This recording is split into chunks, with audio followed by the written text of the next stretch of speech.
Hello दोस्तों, welcome back to our channel. तो इस एपिसोड की शुरुआत भी बिल्कुल उसी सीन से होती है जहां पर कि मिस यानलान और गाओयान ने एक दूसरे से फाइट करने के लिए अपने वेपन्स को समन कर लिया था। जहां तभी गाओयान ने अपने स्वord से मिस यानलान पर एक काफी पावरफुल स्लैश लगा दिया था, लेकिन मिस यानलान भी यहाँ पर कमजोर नहीं थी। वो भी अपने वेपन से हमला करके उसके अटैक को डिस्ट्रॉय कर देती है, लेकिन उसके इम्पैक्ट की वजह से मिस यानलान और गाओयान दोनों ही पीछे खिसक गए थे। पर तभी गाओयान काफी तेजी से आकर मिस यानलान पर अपने स्वord से हमला करने की कोशिश करता है, मगर मिस यानलान उसके सभी अटैक्स को डॉज करते हुए पीछे हट गई थी और फिर उसने तुरंत ही अपने पाव से गाओयान पर हमला करना शुरू कर दिया था, जिसकी वजह से गाओयान वहाँ पर बहुत ही ज्यादा घायल हो गया था। इसलिए वो वहाँ से तुरंत ही मिस यानलान को धमकी देकर भाग गया था। वहाँ पर अब लुयांग अपनी मदद करने के लिए मिस यानलान को शुक्रिया कह देता है। थोड़ी देर बाद हम देखते हैं कि वहाँ पर मिस फेंग भी आ गई थी, जो कि लुयांग से कह रही थी कि क्या तुम ठीक हो? मैंने तुम्हारा अलर्ट सिग्नल लेकर तुरंत ही यहाँ के लिए निकल गई थी, मगर चूंकि मैं काफी ज्यादा दूर में थी इसलिए यहाँ पहुंचने में मुझे थोड़ा सा समय लग गया। मिस फेंग की बात सुनकर लुयांग ने भी इसको हाँ कह दिया था कि मैं यहाँ पर बिल्कुल ठीक हूँ, क्योंकि समय रहते ही मिस यानलान ने आकर मुझे बचा लिया था। लुयांग की बात सुनकर मिस फेंग भी यानलान को लुयांग की मदद करने के लिए शुक्रिया कह देती है, जिसके बाद मिस यानलान और डीमन फेरी अपने लोगों से मिलने के लिए वहाँ से निकल गई थी। जिसके बाद हमें 3 दिनों के बाद का सीन दिखाया जाता है, जहाँ लुयांग अपने सभी साथियों के साथ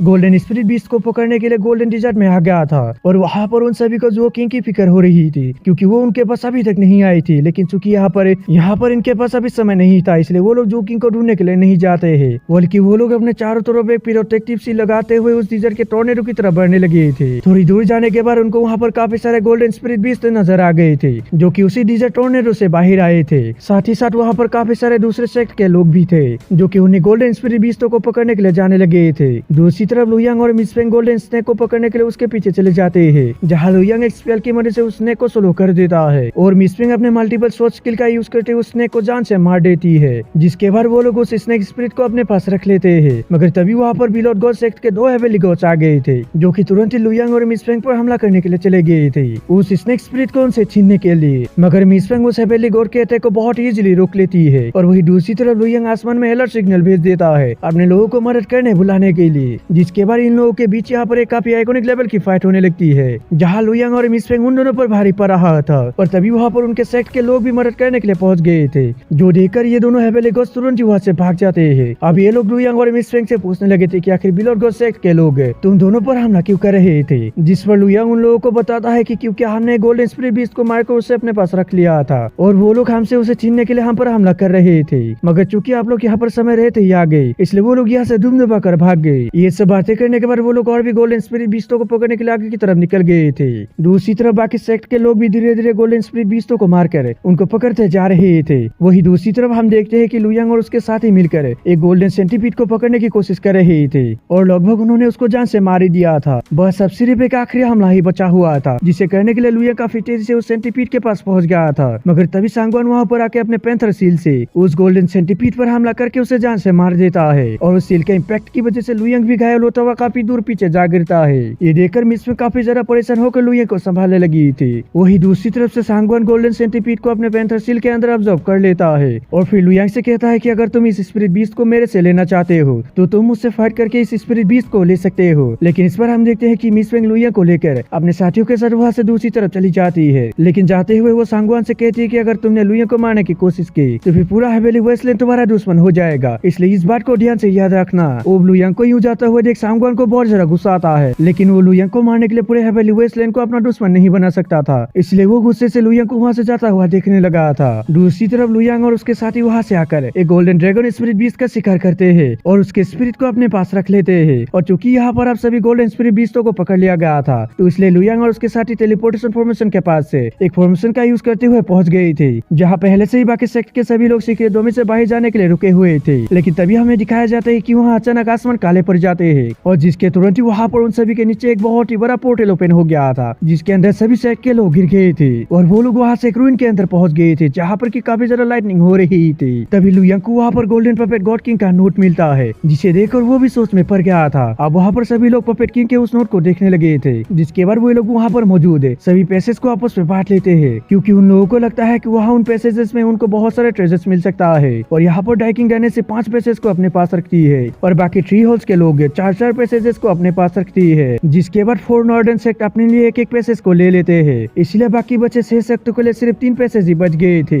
इसलिए मजबूरन उनको 2-2 सेक्ट का ग्रुप बनाकर एक पैसेज में जाना पड़ता है, क्योंकि यहाँ पर ये पैसेज सिर्फ पावर के दम पर बातें जाते गए थे। जिसके बाद लुयांग और उसके साथी एक पैसेज के अंदर बिल और गॉड सेक्ट के लोगों के साथ जा रहे थे, जहाँ एक बंदा लुयांग को काफी ज्यादा गुस्से से घूर घूर कर देख रहा था, जो कि असल में बिल और टायरन का नेफ्यू होता है। और बिल और टायरन आप लोगों को याद ही होगा, जिसको लुयांग ने बहुत पहले एक तालिस्मान की मदद से खत्म कर दिया था, इसलिए उसका नेफ्यू लुयांग की तरफ गुस्से से देख रहा था। जिसके बाद वो लोग उस पैसेज में काफी आगे आ गए थे, जहाँ पर कि उन लोगों को काफी सारे गोल्डन स्टैचू दिखाई देते हैं। और जैसे ही वो सभी लोग उन स्टैचूज के बीच में से होते हुए जाते हैं, तो तभी वो स्टैचूज उन पर हमला करना शुरू कर देते हैं। मगर उन लोगों ने भी काफी आसानी से उन सभी स्टैचूज के अटैक को डॉज करते हुए एक रूम के अंदर आ गए थे। और उस रूम के अंदर दो रास्ते थे, इसीलिए बिल और गॉड सेक्ट और जेन्यून सेक्ट दोनों लोगों को एक एक रास्ते में चले गए थे। जिसके बाद लुयांग और उसके साथी एक रूम के अंदर पहुंच जाते हैं, जहाँ पर की पहले से भी बहुत सारे गोल्डन स्टैचू मौजूद थे। साथ ही साथ वहाँ पर उन स्टैचूज के बीच में 3 डिवाइन सोच भी रखी हुई थी, जिन्हें देखकर ये लोग बहुत ही ज्यादा खुश हो गए थे। और जैसे ही लुयांग उन सोच को लाने के लिए आगे बढ़ता है, तो तभी उन गोल्डन स्टैचूज ने मूव करते हुए लुयांग पर पीछे से हमला कर दिया था।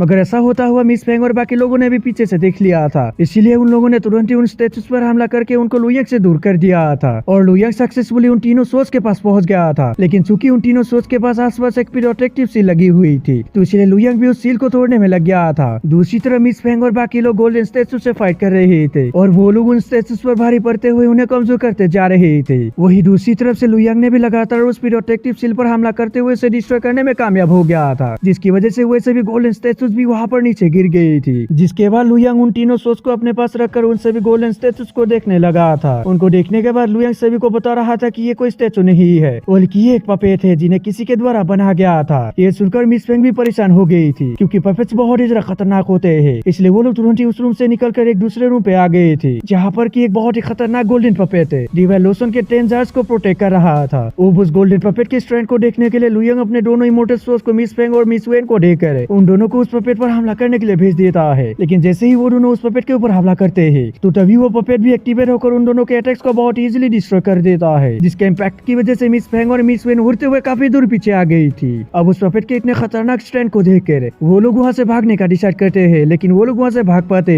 कि तभी वहाँ पर वो पपेट काफी तेजी से उन लोगों के पास पहुँच गया था, जो देखकर लुयांग ने भी तुरंत ही गॉड किंग जिनहोंग के कहने पर मेटल कंट्रोलिंग टेक्निक का यूज करते हुए उस गोल्डन स्टैचू के फोरहेड पर हमला कर दिया था, जिसकी वजह से वो गोल्डन पपेट दोबारा से वापस अपने उसी जगह पे चला गया था। जिसके बाद लुयांग ने अपने साथियों को वहाँ से बाहर भेज दिया था, क्योंकि लुयांग यहाँ पर गॉड किंग जिनहोंग की मदद से उस गोल्डन पपेट को रिफाइन करते हुए अपने कंट्रोल में करने वाला था, और उसके साथियों की यहाँ रहते हुए गॉड किंग जिनहोंग उसकी मदद नहीं कर सकते थे। इसलिए लुयांग ने अपने साथियों को बहाना देकर बाहर भेज दिया था कि मेरे पास एक सीक्रेट टेक्निक है, जिसका यूज करते हुए मैं इस गोल्डन पपेट को हरा कर इन सभी डिवाइन लोशन के जार्स को हासिल कर सकता हूँ। मगर मैं ये टेक्निक सभी के सामने यूज नहीं कर सकता, इसीलिए मिस फेंग और बाकी लोग भी लुयांग की बात मानकर वहाँ से बाहर चले गए थे। उनके बाहर जाने के बाद गॉड किंग जिनहोंग अपने प्राइमोर्डियल स्पिरिट के एक पार्ट को लेजेंडरी रेनबो स्वॉर्ड में डालकर लुयांग के अंदर से बाहर आ गए थे। लेकिन जैसे ही वो लुयांग के अंदर से बाहर आते हैं, तो वैसे ही वो गोल्डन पपेट भी दोबारा से एक्टिवेट हो गया था, और उन लोगों पर हमला करने के लिए काफी तेजी से उन लोगों की तरफ आने लगा था। मगर गॉड किंग जिनहोंग वहाँ पर अपने पाउस का यूज करते हुए उस पपेट को बहुत इजीली एक चेन की मदद से कैद कर देते हैं, और लुयांग से कहते हैं कि अब तुम्हें अपने प्राइमोर्डियल स्पिरिट के साथ इस गोल्डन पपेट के अंदर अपनी एनर्जी ट्रांसफर करनी होगी। उनकी बात सुनकर लुयांग भी बिल्कुल वैसा ही करता है, जिसकी वजह से उस गोल्डन पपेट को बहुत ज्यादा तकलीफ होता है। मगर थोड़ी देर बाद फिर से सब कुछ नॉर्मल हो गया था।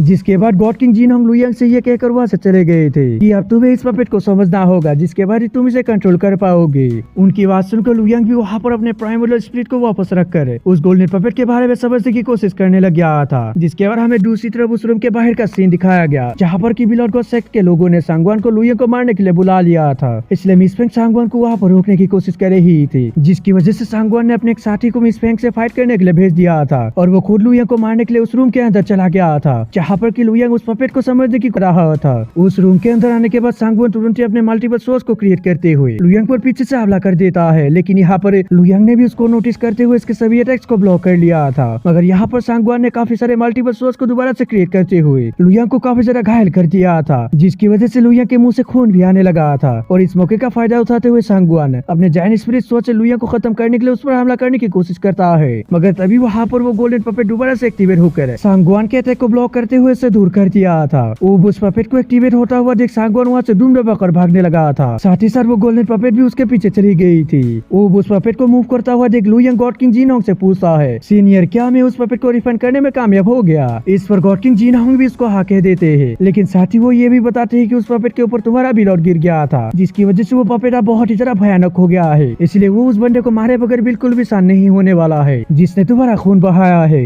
ये सुनकर अब लुयांग बहुत ही ज्यादा परेशान हो गया था क्योंकि वो किसी भी हालत में सांगवान को मारना नहीं चाहता था। इसलिए वो तुरंत ही उस पपेट को शांत करने का कोई तरीका गॉड किंग जिनोंग से पूछने लगा था, लेकिन इस पर गॉड किंग जिनोंग उसे मना कर देते हैं और खुद को रिकवर करने के लिए कह देते हैं, जिस पर अब लुयांग भी बिल्कुल वो सही करने लगा था। दूसरी तरफ सांगवान के साथी उस पपेट को रोकते हुए सांगवान को बचाने की कोशिश कर रहे थे, मगर वो पपेट एक निर्वाणा लेवल का पपेट था जो कि सच में बहुत ही ज्यादा पावरफुल था। इसलिए कोई भी बंदा उस पपेट को रोक नहीं पा रहे थे और वो पपेट उन सभी को बहुत ही बुरी तरह से मार रहा था, जो देखकर सांगवान वहाँ से तुरंत ही बचकर भागने की कोशिश करता है। लेकिन हम देखते हैं कि उस पपेट ने अपने स्पेयर को दूर से थ्रो करके सांगवान के बॉडी के आर पार कर दिया था, जिसकी वजह से सांगवान वहीं पर ही मारा गया था। इसलिए वो पपेट भी वहाँ से वापस चली गई थी। लेकिन हम देखते हैं कि सांगवान के मौत होते ही उसके फादर किंग टियान को इसके बारे में मालूम चल गया था, इसलिए वो वहाँ पर गुस्से से अपना ऑरा रिलीज करते हुए सीक्रेट डोमेन की तरफ निकल गया था। दूसरी तरफ सीक्रेट डोमेन के रूइन के अंदर बिल और गॉड सेक्ट के लोग लुयांग पर इल्जाम लगाने लगे थे कि इसने ही उस पपेट को कंट्रोल करते हुए सांगवान को जान से मरवा दिया। लेकिन इस पर भी शियानलान उन लोगों से कहती है कि हमारे पास इसका कोई भी सबूत नहीं है, इसलिए खामोखा तुम लुयांग पर इल्जाम नहीं लगा सकते हो। और इसके साथ ही अभी हमें इस मुद्दे को छोड़कर सबसे पहले इस सीक्रेट डोमेन से बाहर जाने के बारे में सोचना चाहिए, नहीं तो हम लोग यहीं पर हमेशा के लिए फंस जाएंगे। और ये कहकर वो सभी लोग उस रूइन के और भी गहराई में जाने लगे थे। जहाँ पर जाने के बाद उन लोगों को एक टावर मिलता है जिसके अंदर इन लोगों का 3-3 टेस्ट होता है, जिसमें पहले लेवल पर बहुत सारे लोग एलिमिनेट हो गए थे और दूसरे टेस्ट पर भी बहुत सारे लोग एलिमिनेट हो जाते हैं, जिसके बाद तीसरी और आखिरी टेस्ट में लुयांग और डीमन फेरी के अलावा बाकी सभी लोग एलिमिनेट हो गए थे और वो लोग एलिमिनेट होकर सीक्रेट डोमेन से बाहर चले गए थे। यानी कि यहाँ पर एलिमिनेट होने के बाद